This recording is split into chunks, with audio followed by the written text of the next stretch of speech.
Happy Wednesday, everybody. Yes, indeed. It is time for the Witches Movie. No, it is the Witches Movie Coven. Grab your goat, grab your Black Phillip, grab something to drink, grab your wand, and today, grab your tarot cards.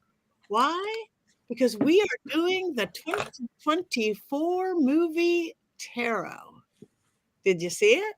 Did you see it? We hope you did. We hope you did. Anyway, yes, it is Wednesday. I am Patti. I am one of your hosts, the one who doesn't talk very well in the morning. You probably know me from Ghost Adventures or from The Witching Hour, my regular podcast, or from Bathroom Walls across America.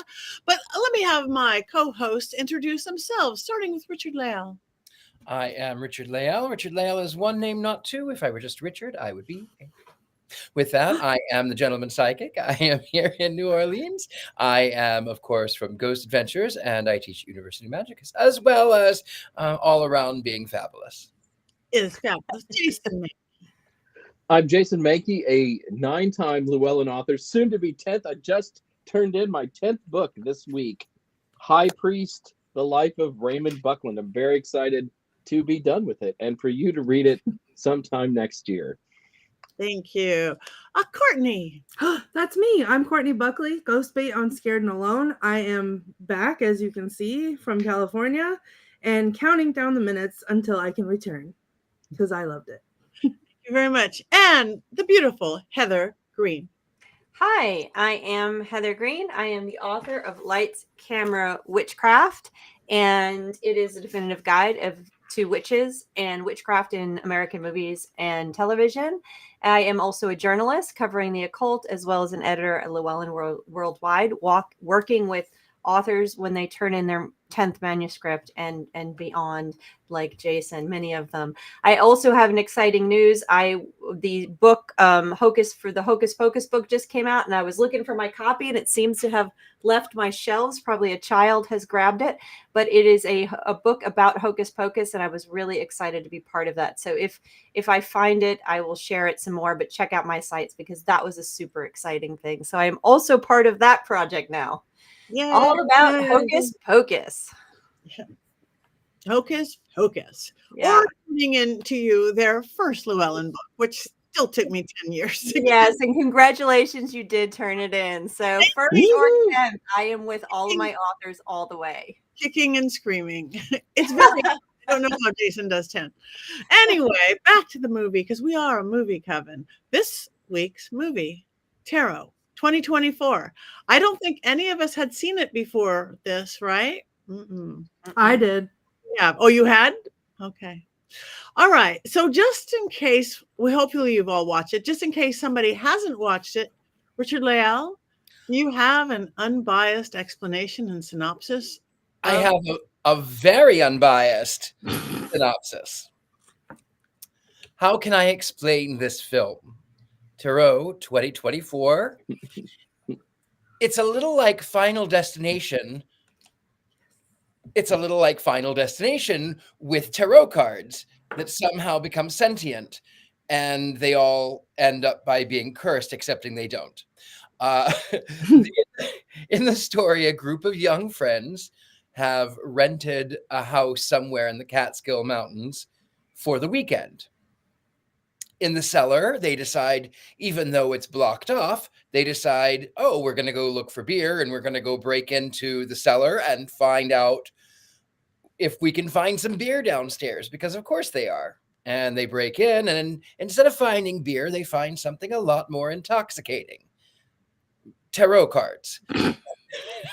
So they sort of goad the heroine to read all of their tarot.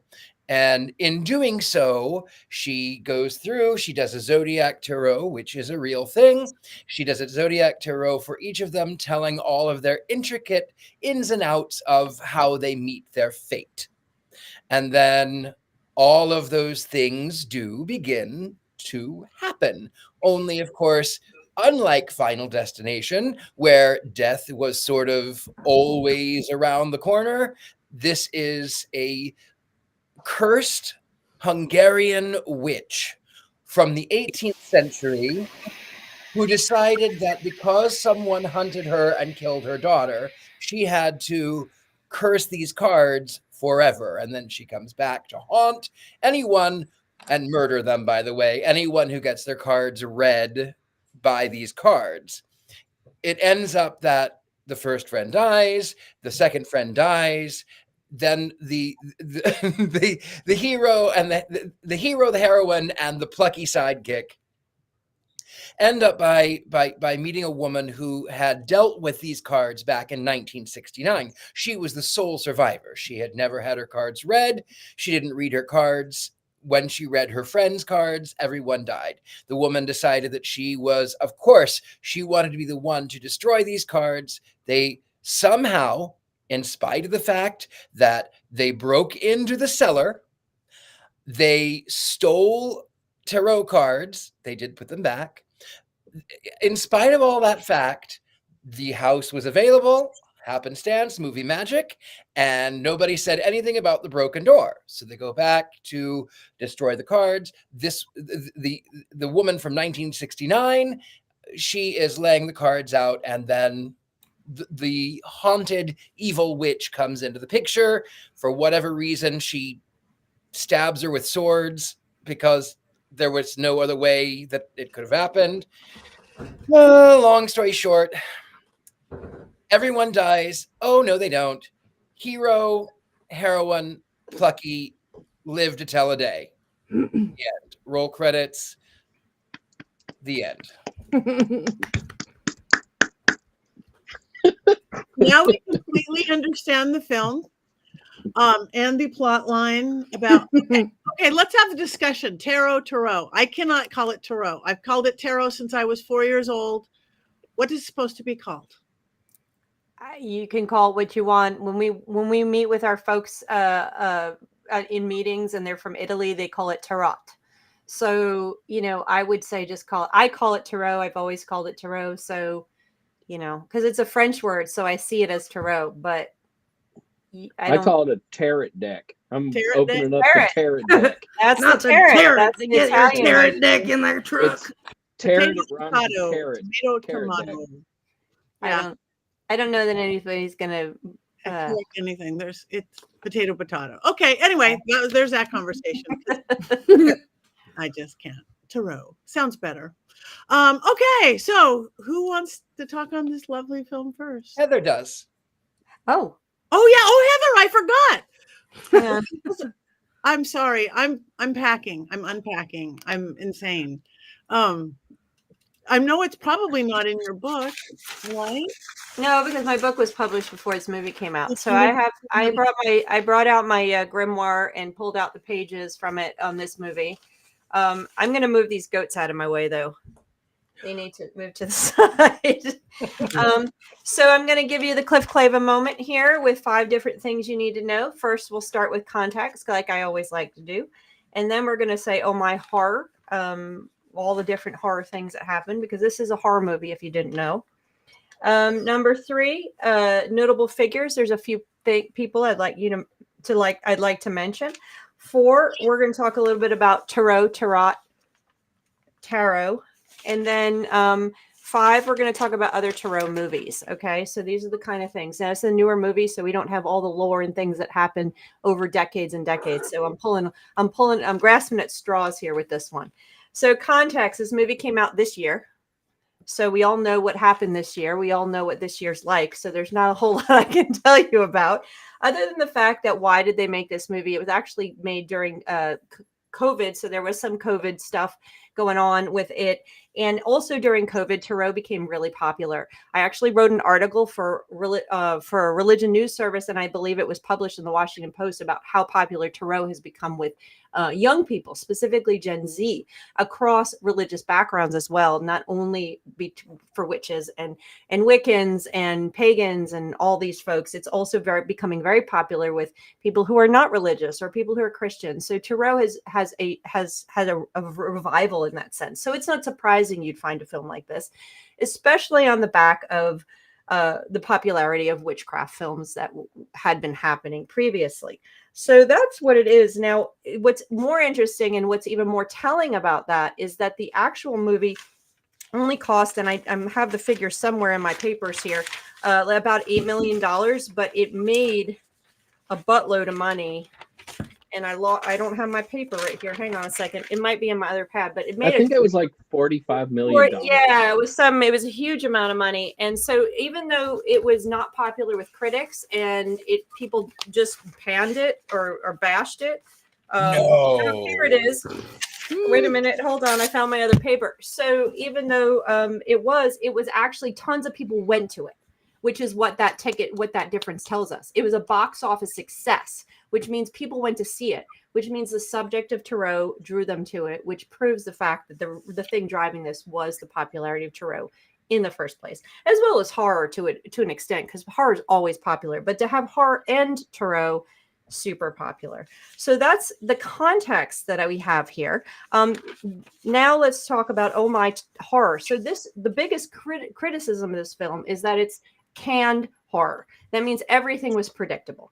That means we had everything from, oh my goodness, let's find out what's in the basement, to a gaggle of young people who are being attacked by a monster, a typical slasher. It read like a typical slasher where the monster picks people off, a la Halloween, a la Scream. There were so many horror tropes in this movie that it was, you could have checked them off and won a bingo easily, even down to the fact that the last person standing was a blonde white girl. So you have so many throughout there, which is ultimately fascinating. But what is even more interesting is that this is not just any type of slasher. When you have a slasher where the monster is a woman, it's typically a witch figure. And in this case, you have a witch figure. This is a slasher film that is a ghost witch film. And I talk about those in the 2000s. They were really popular in the early 2000s. After the Blair Witch Project happened, you had movies like The Conjurer, which we did here. We had The Woods. We had Ghost Game, Tooth Fairy, where young people are being attacked by a monster female, which is typically a witch. And another trope is the witch was a woman wronged in the past. Similar to a lot of these stories, similar to Hawthorne's classic story of the Scarecrow, where the witch attacks people. It's a witch that has been wronged by a man whose child has been killed, and then turns around to curse descendants. And so you have so many tropes written into this. It almost could write itself. We all could have seen what was coming if you study these type of films. So that is the horror. And I'm sure everybody could name right now, if we sat down, 10, 20 different tropes. They would, oh yeah, they did this. Oh yeah, they did this. It was classic. So number 3, characters, notable figures in the film. First, I want to point out Olwen, and I can't pronounce her name. She's the one who played the older woman. And another trope is to have an older Baba Yaga, older woman trying to help the younger women out. Very much a trope. She is also in the new film by M. Night Shyamalan, The Watchers. And she was also in the more recent version of Texas Chainsaw Massacre. So she's a character, an actress you might see otherwise. You also have Jacob Batalon, who played Paxton, who is the character at the end of the movie, who shows up. He's the plucky sidekick, I think is what you called him. He is also in a lot of the he's in the Spider-Man movies, the recent ones. And in some of, I believe it is in Endgame too, some of the Marvel movies. So you might recognize him from that. And then another character is not a cast member, but the advisor. So the question is, did you guys notice that some of the Tarot stuff seemed actually like someone knew something about Tarot? Despite the way it was presented, someone definitely knew. There was the right symbols, etc. Some of the right conversations about it. That's because there was a Tarot reader as an advisor, Angie Banicki. She is an LA-based Tarot reader to the stars. So she is out there and she was on set. She was doing the work. So you did have a Tarot reader. You can go to her website. She has her own deck and everything for sale. So she was out there doing, helping out with that, which was obvious if you read it. Someone had to know something about Tarot on this set when they were writing it and filming it. So number 4, Tarot itself. So what is Tarot? Most of you guys here probably are readers or know. But I want to bring this up because the question is, does this Tarot deck actually exist? What Tarot deck was this? Because as a reader myself, I'm like, the first thing I do when I see a movie that has a deck in it, I go stare at the deck to find out what deck they're using, just because nerd, you know?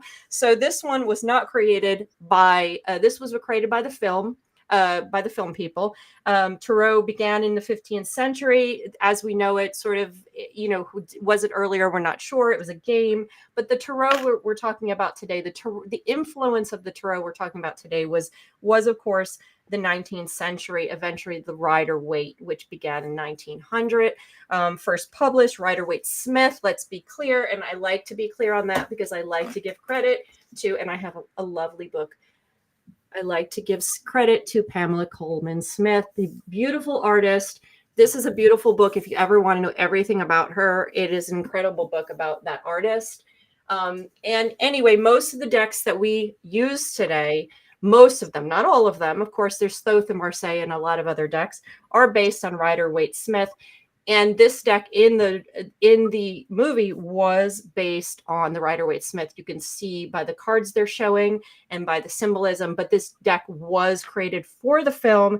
And the artist was Maja Milovanic from Serbia. The film was filmed in Serbia. So they used a Serbian artist who created this deck. So you cannot buy this deck that I know of, as cool as you might think it is.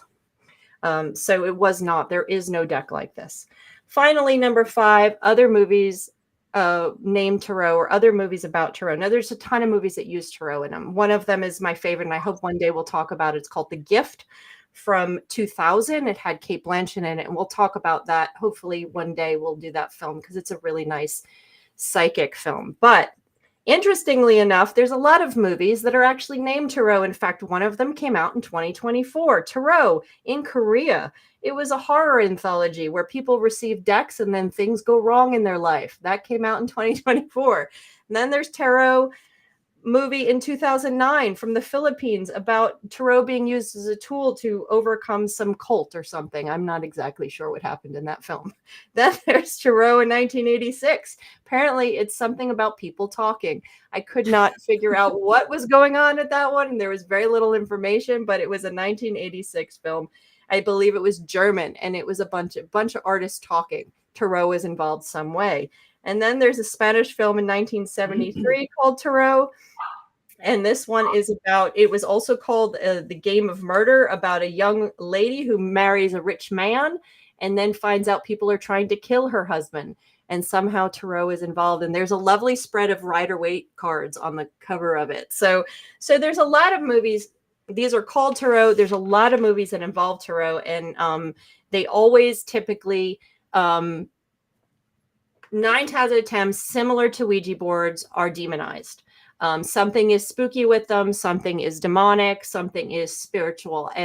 Not spiritual. Something is, they're either a device of someone who's bad, or they actually conjure demons, devils, stuff like that. Similar to Ouija boards, making people afraid of them.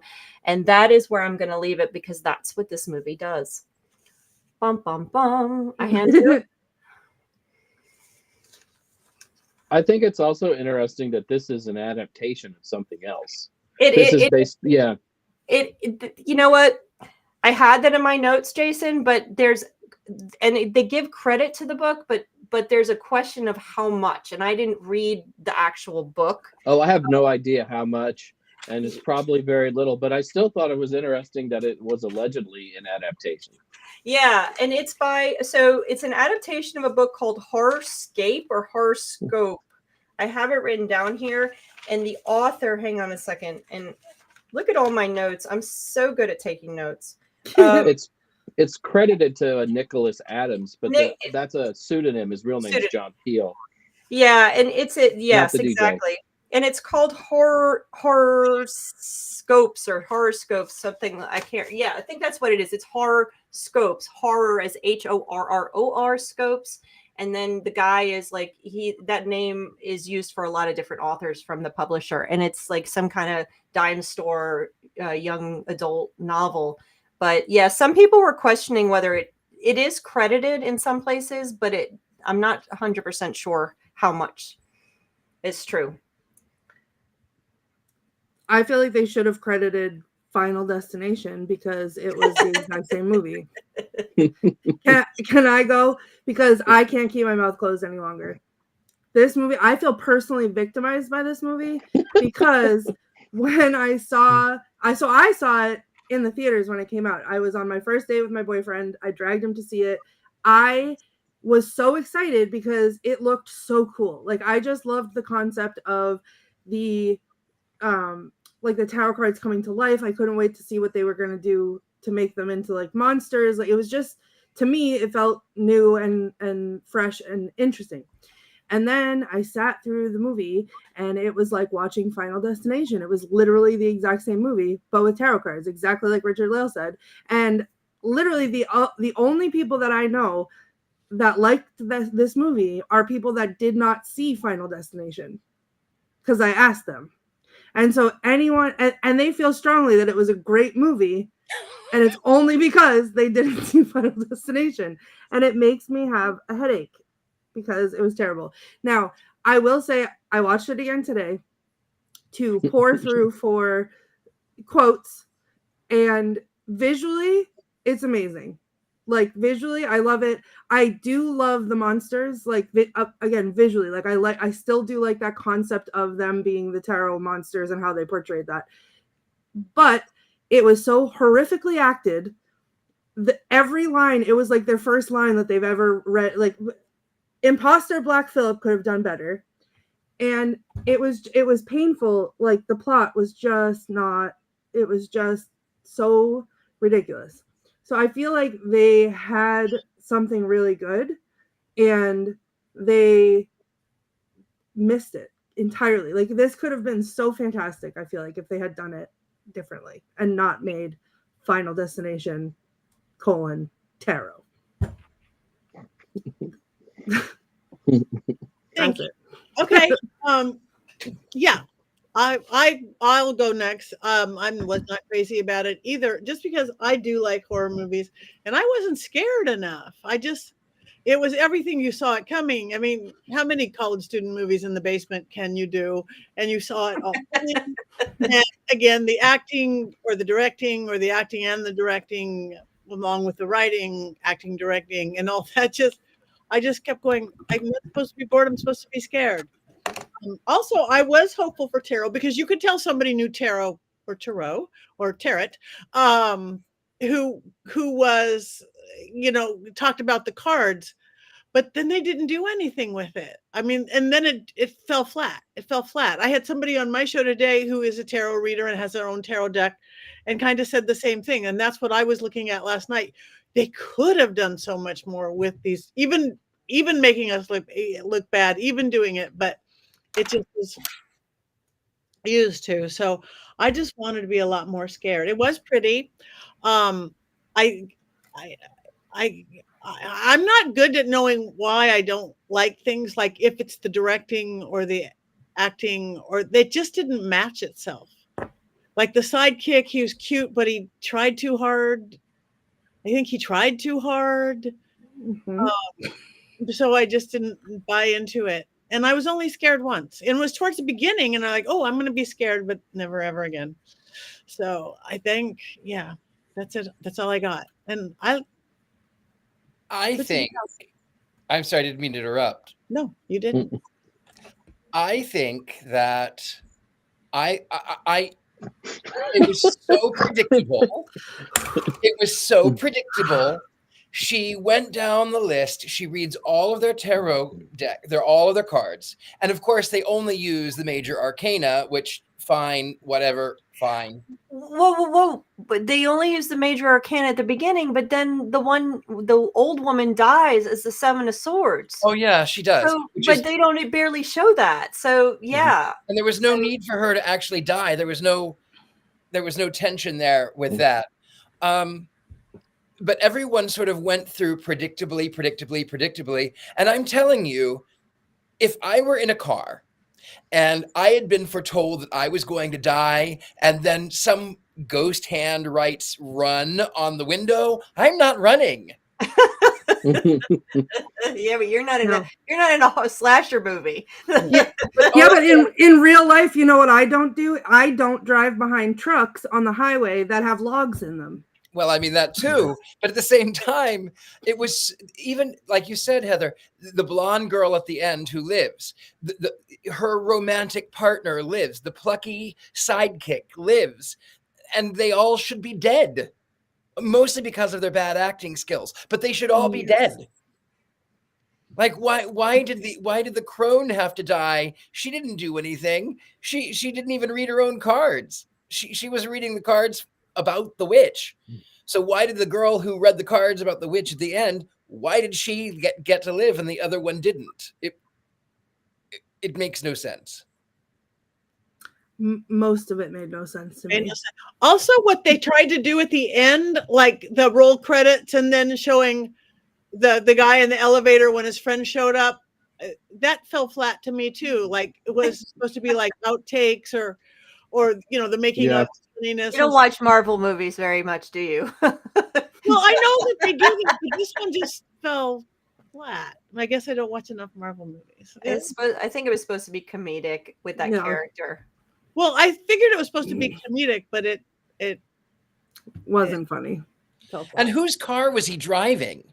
Like all of the time they're in a Range Rover, and then at the end he's in some creepy 1970s Ford Pinto or something. Whose car was he driving? You go from a Range Rover to a Pinto? What? I tuned out after about 4 minutes because it opens with all these kids drinking, right? And then they're like, I'm out of alcohol. I'm going to go back inside. And there's like, oh, we've only got one beer left. And they showed this giant trash can full of beer bottles and beer cans. And all those kids were completely and utterly sober after drinking all of that booze. Like, I couldn't buy that. I mean, you have to act a little tipsy or something. It just took me right out of the whole film. If you do not know that 48 bottles of beer are going to get 22-year-olds drunk, then you have no business directing a film. I had that thought too. I was like, wait a second, they're too sober. They shouldn't be able to walk down those stairs with all that beer. Right? And they were too stacked up too nicely. I must say, like somebody had to work to get that stacked. Yeah, they were in the trash can. Yeah. And does anybody care about their Airbnb rating? I mean, you can't break down a door and then rent a house again, as Richard-Lael points out in the synopsis. You just can't do that. It makes absolutely no sense. No sense at all. People probably hadn't even gotten in to clean it up yet. Didn't it all just happen pretty fast right after? The people probably hadn't even sent in their cleaning crew. I'll buy with that. No, I think they would definitely send in a cleaning crew if you were renting it out on Airbnb, because otherwise they're sleeping on dirty. I was going to say something else, but dirty sheets. Yeah. I was going to say filled sheets, but I'm not going to say with what. But dirty sheets. No, they would definitely send in a cleaning crew. Yeah. I just figured it was like the next day or something. They just hadn't got there yet. Guys, Tabitha Meadows would like to know what everyone's favorite card is in the deck. Oh gosh, favorite card in the tarot deck? Yeah, or the one online, or the one in the movie in the deck. I think it's just in the deck, so or in like tarot. I'll go first. I have mine. I'm so cliche. It's the death card.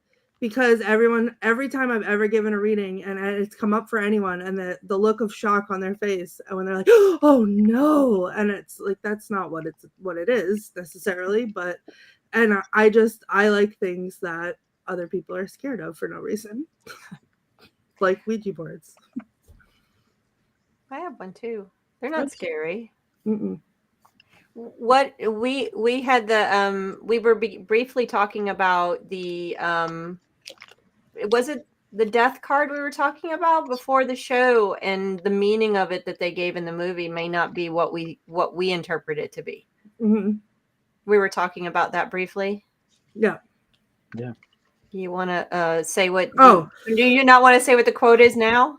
Well, no, I have it as a quote because I have very few quotes, so I would like to save them for. We'll save it for a quote few time. more minutes. Yeah.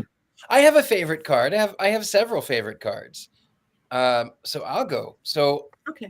you know, I do love the devil. Yeah. Everyone gets that. I love the devil card. I love the fact that it is about adversity and overcoming challenges. But really, I love so many. I identify with the magician, affecting change. I identify with the emperor sometimes. I identify even with the Queen of Swords, because in my tarot deck that I'm creating, my Queen of Swords is Kalema. And in the story of Kalema, you see her with her multiple arms, and she's surrounded by corpses. And sometimes you have Lord Shiva at her feet. So she becomes, in my deck, the Queen of Swords, because the story has it that there was a demon that was attacking. And so all of the men had girded their loins and they went out to fight this demon. And every time that they would kill him, every drop of blood that would hit the earth, another demon would spring up in his stead. And so they started being overtaken. And Kalema, Queen of Swords, she unleashes her bosoms, she lets down her hair, and she runs into battle with a sword and a dish. And she will grab a demon, she'll slice his head, she'll catch the blood in a dish, and she licks it up with her long tongue. And she ends up by killing all of these demons that have surrounded. And then in the end, she's still enraged and she's looking for who she's going to kill, when Lord Shiva sees, okay, the battle is over, but if I approach her, she will kill me. So he does the Shavasana, the corpse pose at her feet. And then she looks down and she's still enraged. She's covered in blood. Her bosoms are bare. Her hair is wild. And she looks down and sees her husband, this image of peace, purity, love, and hope. And she realizes that the battle is over. And she says, okay, I can be a little bit silly. And she sticks her tongue out to be silly. And so I like that perspective for me. So I love the Queen of Swords. Beautiful. Thank you. I don't have that many stories, but I can't pick one. Oh. Oh. I like the Fool because I just always personally relate to the Fool. In my fun deck, I like the Lovers because they're pretty and they look like Barbie. In my deck, I like the Strength because she's pretty and she's got a lion kissing her. I like the Horned one in my deck because they're having fun and they've got great butts. And I got the World, which is called the Universe, in my deck. This is why I have to pay so much for these decks, because they're so pretty and they're out of print. It's been done by Llewellyn, but not in a long time. Oh my! It's my favorite. Come on, editors, let Llewellyn get to work.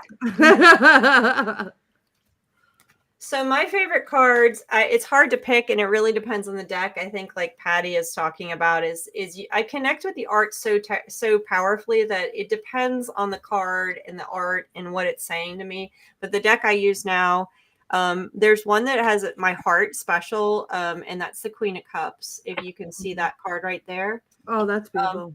It is, and this is particularly important for me because I use the tarot for daily reads, but I also use it to communicate with spirits. That's my main way I work with spirits. And so this particular card is one spirit that visits us on a regular basis. It happens to be my partner's mother. And so when she wants to communicate, we always get this card always comes up for me. So it symbolizes is her card as well. I'm sure she's probably going to be in the house now that I'm talking about this, but she comes and goes, but it's her as well as that maternal energy that I have a connection to all of that through the lineage of moms and women who are moms and that kind of thing. So that's what it really is powerful for me. But I also love, I'm like you, Richard-Lael, with the queens. I'm really fond of the Queen of Pentacles, which I just love that. That one comes up a lot for me in my energy, is the Queen of Pentacles right now, and also the Queen of Wands. So these are two cards that I just love in my deck for myself. That's a beautiful deck. I love this artist, Ciola Thompson. She's done several Oracle decks and several Tarot decks, and I love her art so much that I love every card. Like, every card just speaks to me so powerfully. So this is called the Line Strider deck. So you can see that, how gorgeous it is. It's so simple and I love it. But this one is probably like my 4th or 5th deck that I've used over the years. I use them, I get very attached, and then time, you have to move on, you know. I used to use this deck, which is a beautiful Wildwood. But eventually, you know, it's time to move to something different. So that's my deck now. But those are my cards. Anybody else? Favorite cards? I have, like, I think 30 decks between Ari and I at the house. I love tarot decks, though I don't read anymore, but we do read in our coven very, very often. But I have a favorite card no matter the deck. I am a huge fan of the Hangman, which is definitely my favorite card. I don't think I interpret it properly, because to me, since the noose is not around his neck, I've always found the Hangman to be very clever. Like, he's gotten out of this situation. Also, I was told at a very young age as a witch that the song Gallows Pole by Led Zeppelin was a meditation on the Hangman. So my early days as a witch, I would just stare at the Hangman card, waiting for something extraordinary to happen, which never happened. But I still love the card. So there's that. Does anybody know, like, what deck is that? This is the the Office? Yes, this is the Yes! Tarot. The Boom. which one? Oh, I need that. This is Kevin. It is chilly. Yeah. I also love The Lovers.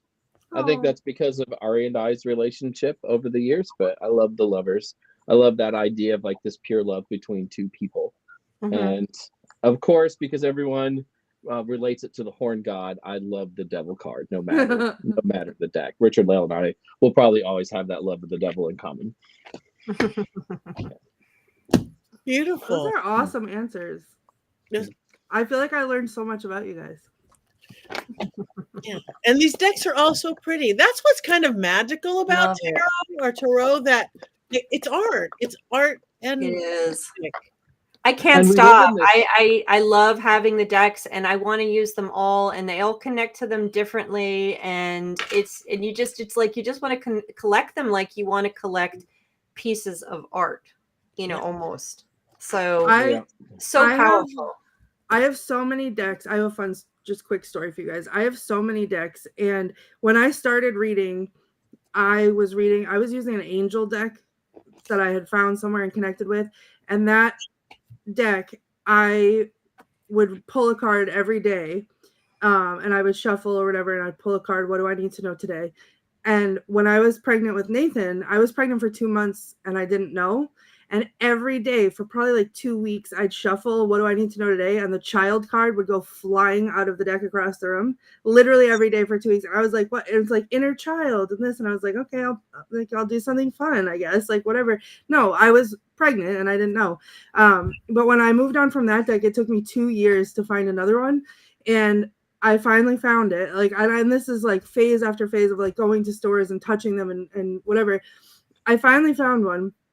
And this, I use it's the John Holland Psychic Oracle deck.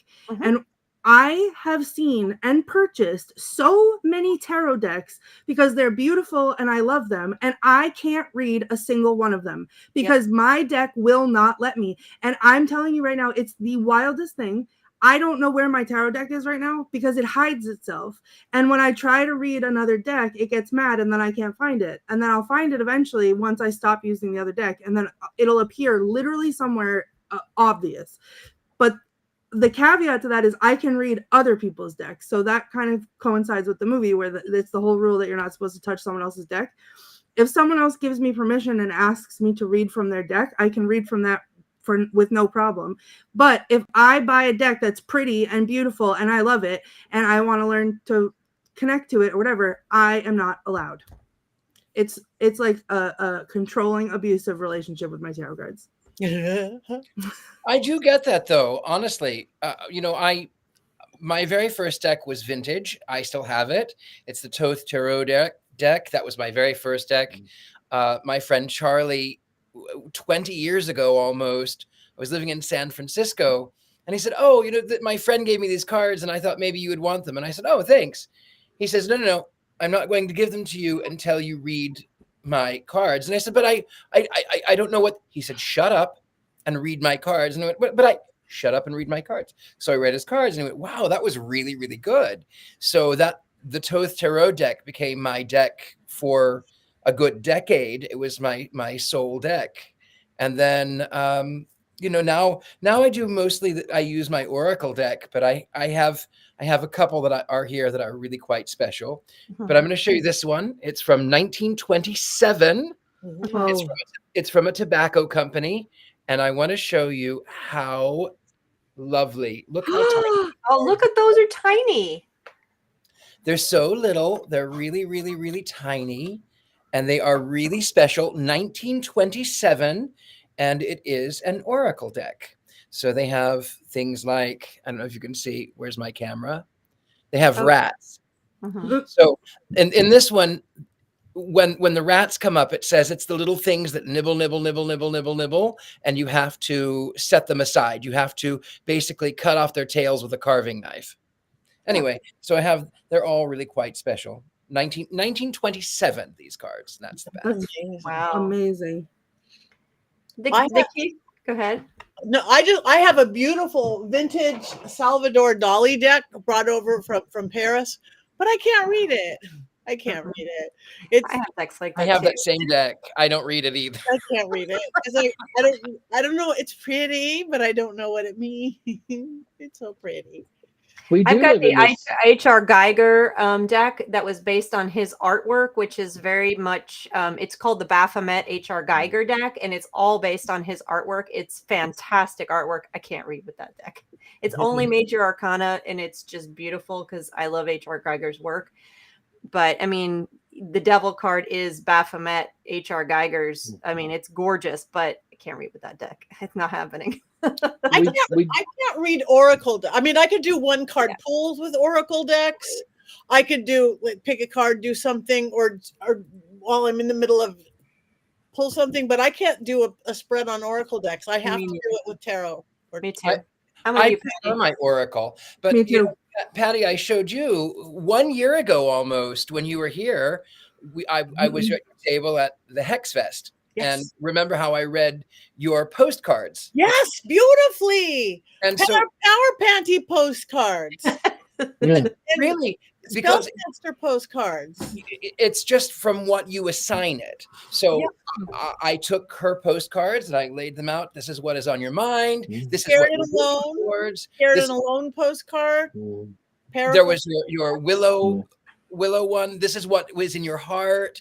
This is your passion. It was I can't remember the full thing, but you can read if you assign it meaning from your head, you can read any card. Right. And I tell people that all the time now because I lay out all these, dozen postcards and I'm like, take all of them. You could do a reading. My friend Richard-Lael, he's very accurate.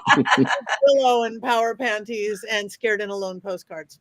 Which proves that it's really about the connection to the piece of art. And that's the way art works with our psyches. Art works with our spirituality. And you could look at paintings, whatever it is, art works in a very specific way that triggers, psychism, it triggers emotion, it triggers intellect, it triggers so many things. That's why art needs to always be part of our lives. That's my soapbox. But that's why art is so important. And when, I'll talk to people and say, what deck should I choose? You need to look at the art, find the art that works. And if it's an Oracle deck, great. If it's a tarot deck, great. I like tarot decks better.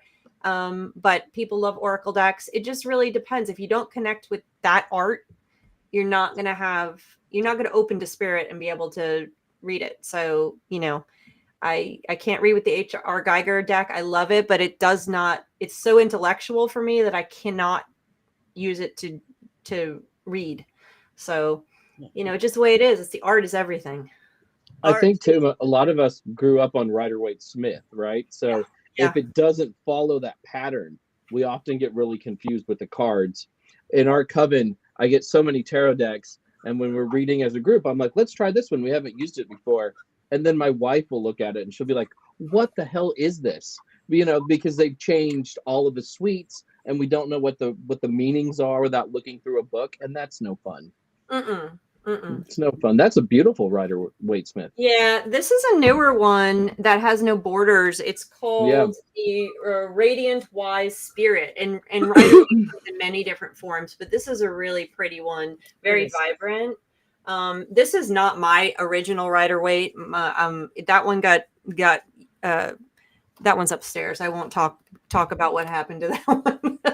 It got commandeered by somebody upstairs, but most people, and I know that a lot of tarot readers will tell people start on Rider-Waite, and like the tarot deck in the movie is a Rider-Waite base, and most of the decks that Llewellyn publishes, most of the decks you find in the market are tarot decks, not oracle decks, are Rider-Waite. So if you start with Rider-Waite, you get that basis. That's the way most of us started.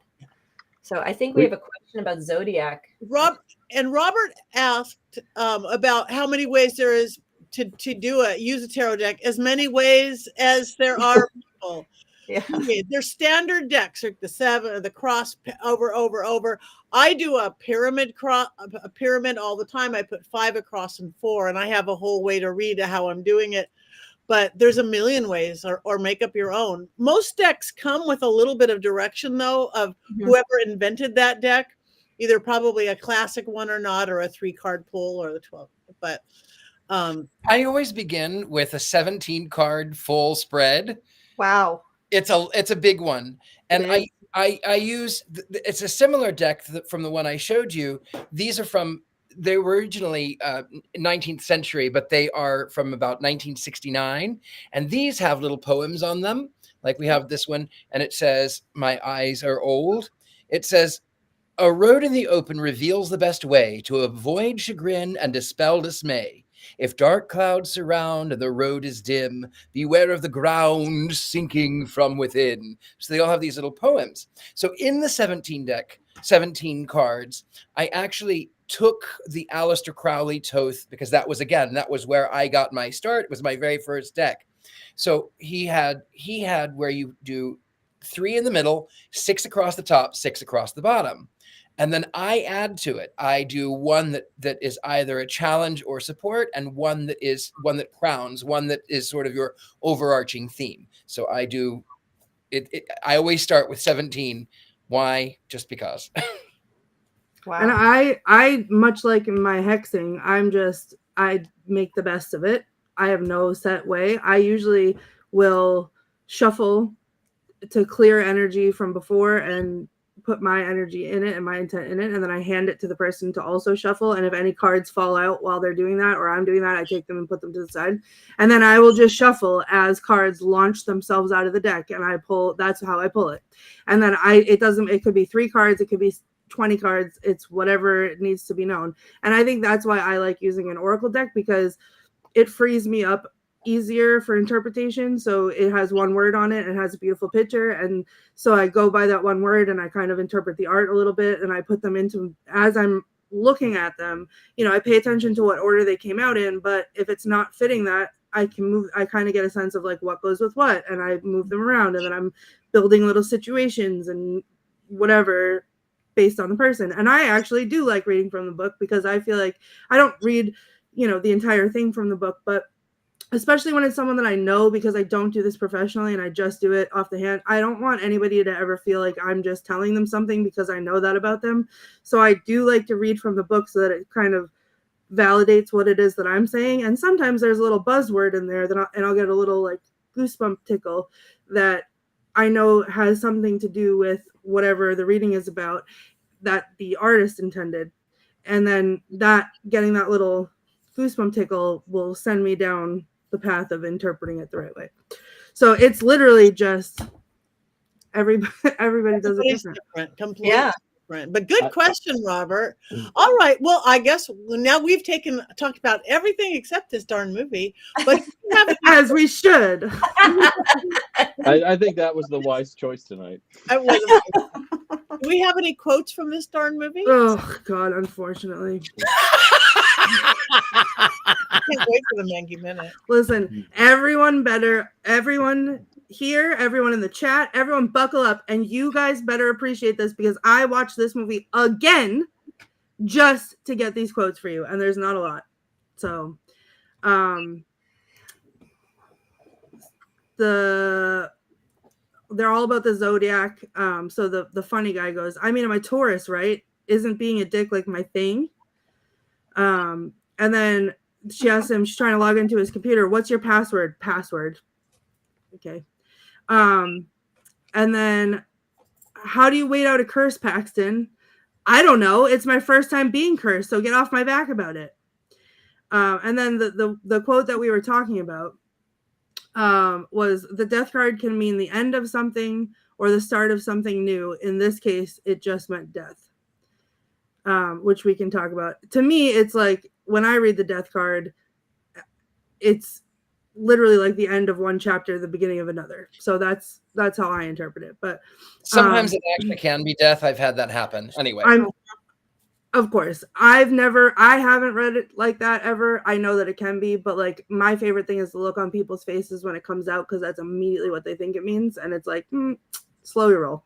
Just calm down. Let me read it. Fate doesn't have to be a curse. We can choose to let go. I thought that was oddly poignant for a movie like this. And then my ultimate favorite quote the whole time was the most dramatic quote in the entire movie. The main girl, who is terrible, she was like, I don't believe in coincidence. I believe in. And then there's a 47-minute dramatic pause. And then she goes, fate. Yeah. Those are my quotes. Thank you. Those are beautiful quotes. Jason, do we have Yeah, we do. a moment? This is your favorite kind to do because you can make fun of this movie without getting hexed. Yeah, but it's just, I don't know. Like, I feel like I wasn't inspired today, but we'll see. All right. That's Let me get valid. a big announcer voice. You've screamed in terror at haunted dolls, especially Courtney. You've screamed because of the deadly dark secrets of the Ouija board. You've averted your eyes because the Sanderson sisters have taught us that our books of shadows have eyes. And you fled the movie theater shrieking into the night over the demonic power of seances. But now prepare yourself for the most sinister evil force of all, tarot cards. And these aren't just any deck of tarot cards either. These are tarot cards somehow connected to the signs of the zodiac and infused with the power of astrology, somehow making them even more evil and powerful. Maniacal laugh, maniacal laugh. Yes, Hollywood has sought to turn everything related to the occult into a force for wickedness and murder the last few years. And now with very little left, they've chosen to demonize tarot cards. I'm really looking forward to the sequel to this one, Oracle Deck. If you want to live, never unlock the power of art. Oracle. Doesn't sound like Yeah. scary. When partying with friends at a rental house and you run out of alcohol, there's only one thing to do. Break into that house's basement. Your Airbnb rating be damned. And once you've determined that a basement is creepy, the best thing to do is just stay down there and continue to poke around. Why is it that the only people who seem to have never seen a horror movie are the people in a horror movie? And don't college kids have sex anymore? Everyone should have just hooked up. Then they'd all be alive. But no, everyone had to get deadly tarot card readings mixed with astrology. Get lost in a movie that is a series of cliche. House in the Woods, check. Disbelieving law enforcement, check. Weird old lady who has answers, check and check. Most popular girl spared at the end, check. Something stupid said at the end to possibly set up a sequel, check. And would you believe that the evil witch who kills most of the young people in this movie had been wronged by a powerful person and then decided that the best way to get revenge upon that person in perpetuity is to kill random people who stumble upon one of her items? I feel like we've been there before, and that the drive to get there has been much, much better in other films. Also, I'd love to tell you the names of the young adult ensemble in front of me, but I only recognize Ned Leeds from the newest Spider-Man movies. And while his name is something else in the film, he's still clearly Ned to me. That's it, the only memorable character. There's also an old lady who might have been to Woodstock, or is it London? I don't know, and I don't care. Even the bad witch ghost has a lame name. She's just the astrologer. Ooh, be scared of astrology too. This tarot movie really puts the horror in horoscope and had me wishing for the death card. Yay! The amount of t-shirts that should come out of that. You have me wishing for the death card. And then whatever the line was about like the sinister new evil tarot cards. Oracle deck. Tarot cards. I am looking forward to Oracle deck. Yeah.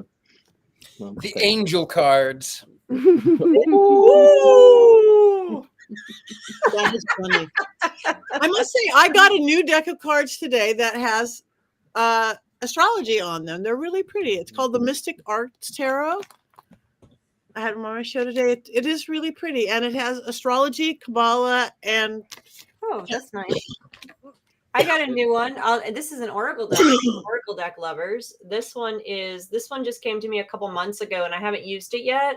It's also by the same as the Wildwood Tarot, by Mark Ryan and John Matthews, if you guys know them. But it looks really pretty if you like this type of art. So I'm really I don't read Oracle decks normally, but it looks quite lovely and very traditional in its design. So I'm kind of excited. I love their other deck, Red Great. So I look forward to that one.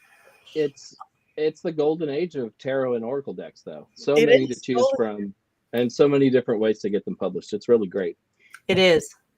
all right. It is We true. have something we have to do before it gets so close to the end. We have to rate this movie. We have to rate this beautiful movie. Tarot. Correct. No, I'm just kidding.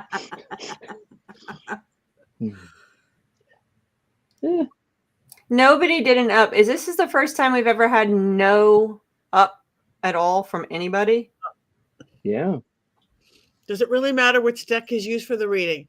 Oh, well, Robert, I mean, if you read by the book, it wouldn't matter. A king of this means that, a major arcana, but it really does, because it takes you to a different place. Mm-hmm. It's not about what the card says, it's the placement and what develops from it. So the tarot deck really is important. So anybody wands up? One's neutral, one's neutral. I'm only neutral because of the monsters, because I thought visually it was pretty cool, but It looked everything good. else was one side. It looked good, but the rest of it was poop. Yeah. I mean, I thought it was pretty, and I don't mind tropes and things, but I just wanted to be more scared. So it just floats. So do we not have does somebody like it? Can somebody like it? It made a lot of movies. I will say my friend Barbara, friend of Scared and Alone, the owner of the John Proctor House, she said she was going to come on here and argue with us because she loved it. See, she should have came on and argued with us. Me too much. We shouldn't agree this much ever. Well, I never said my opinion, honestly, and we're only 2 minutes out, and I didn't hate this film as much as you guys did. I thought it was, like I did. I was halfway. I'm like, I was entertained on a very baseline level. I'm like, okay, I'd rather watch this than some of the other movies that we've watched. What was that? You'd rather watch this in the Killing Tree. The Killing Tree is on its own level. How dare you? We're going to compare the Killing Tree, Richard-Lael. We're not going. See, I wasn't even going to go there. Cursing. It hurts my soul to want to curse Richard-Lael, but here it is. Sometimes a movie needs to be really bad, and then it becomes good. This wasn't This was bad not enough to become bad enough good. to No, see, that's exactly right, Jason. I agree with you. It was not bad enough to become as hokey and like I have to watch this kind of whenever. This is a movie that will be forgotten, which is the absolute worst possible thing to say about a movie. I'm sorry, what were we talking about? Exactly my point. So Taya said should have been a musical, and I agree. I would have, if we could have sang songs about the Hanged Man and the Fool, I would have been on board with that. oh, I thought we were talking about The Killing Tree should have been a musical. The Killing Tree is perfect as it is, Okay. so no criticism can come near that. Obviously. So we only have a minute, but I thought the premise was great, and I gave it a medium because I think there was something there that just it wasn't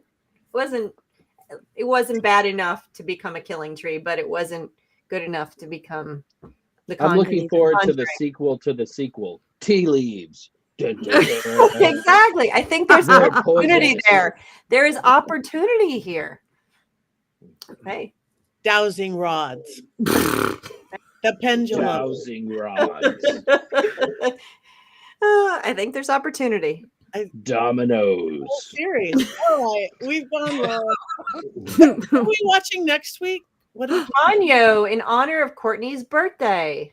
And to mix it up with tarot cards, I have 2 tattoos planned. One is a death card with all the spooky things I love it on it, and one is the lovers with Ponyo people on it. And I'll tell you about it next week when we talk about it. okay? Ooh. All right. Does anybody have anything to say? Anybody going to be in Michigan this weekend? Come see me at Michigan Paracon. Come to the UK with me next month. Anybody else got stuff they want to come seeing up the next week or two? Next week or two. Nah. Like us, follow us, tell your friends, come back to the Coven next week. Get yourself a Black Phillip or a Baphomet if you don't have one. Get yourself something because they're real cuddly. They're real cuddly. And 3, 2, 1. Here we go.